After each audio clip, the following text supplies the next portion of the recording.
போலி ஜாதி சான்றிதழ் கொடுத்து தேர்தலில் வெற்றி பெற்றுள்ள வால்பாறை சட்டமன்ற உறுப்பினரை பதவியில் இருந்து நீக்க வலியுறுத்தி திமுக சார்பில் கோவை மாவட்ட ஆட்சியரிடம் புகார் மனு அளிக்கப்பட்டது. தற்போது வால்பாறை தொகுதி எம்எல்ஏவாக உள்ள கஸ்தூரி வாசு என்பவர் நாயக்கர் சமூகத்தை சேர்ந்தவர் என்று திமுகவினர் புகார் தெரிவிக்கின்றனர். ஆனால் தேர்தலில் போட்டியிட அளித்த ஜாதி சான்றிதழில் தான் இந்து குடும்பத்தின் ஜாதியை சேர்ந்தவன் என பொய்யாக குறிப்பிடப்பட்டுள்ளதாகவும் இந்த சான்றிதழை வட்டாட்சியர் தான் தந்துள்ளார் எனவும் திமுகவினர் குற்றம் சாட்டுகின்றனர். இதனையடுத்து பொய்யான ஜாதி சான்றிதழ் அளித்து வெற்றி பெற்றுள்ள கஸ்தூரி வாசுவின் எம்எல்ஏ பதவியை நீக்கம் செய்ய வேண்டும் என இந்திய தேர்தல் ஆணையத்திற்கு பரிந்துரை செய்யுமாறு மாவட்ட ஆட்சியரிடம் அளித்த மனுவில் திமுகவினர் வலியுறுத்தியுள்ளனர்.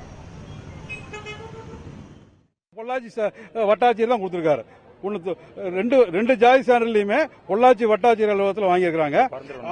அதுல இந்த தாழ்த்தப்பட்டவர்கள் ஜாதி சான்றிதழை வச்சு எம்எல்ஏ எலெக்ஷன் நின்றுக்கிறாங்க, மற்ற எலெக்ஷன் நிற்கிறாங்க. இந்த நாய்க்கரன் ஜாதி சான்றிதழை வச்சு மகளுக்கு இந்த கலப்பு திருமணம் செய்தவர்களுக்கு ஒரு அனுகூலம் இருக்கும்ல, அதை அடிப்படையாக வச்சு திருச்சி கியாப்ப விஸ்வநாதன் கல்லூரியில் மருத்துவக் கல்லூரியில் சீட் வாங்கியிருக்காங்க. நாய்க்கரன் அந்த கலப்பு திருமணத்தை வச்சு அந்த சர்டிபிகேட் வச்சு நாய்க்கரன் சொல்லி மெடிக்கல் சீட் வாங்கியிருக்கிறாங்க. இதுல தாழ்த்தப்பட்டவர்கள் சொல்லி எலெக்ஷன் நின்றுக்கிறாங்க.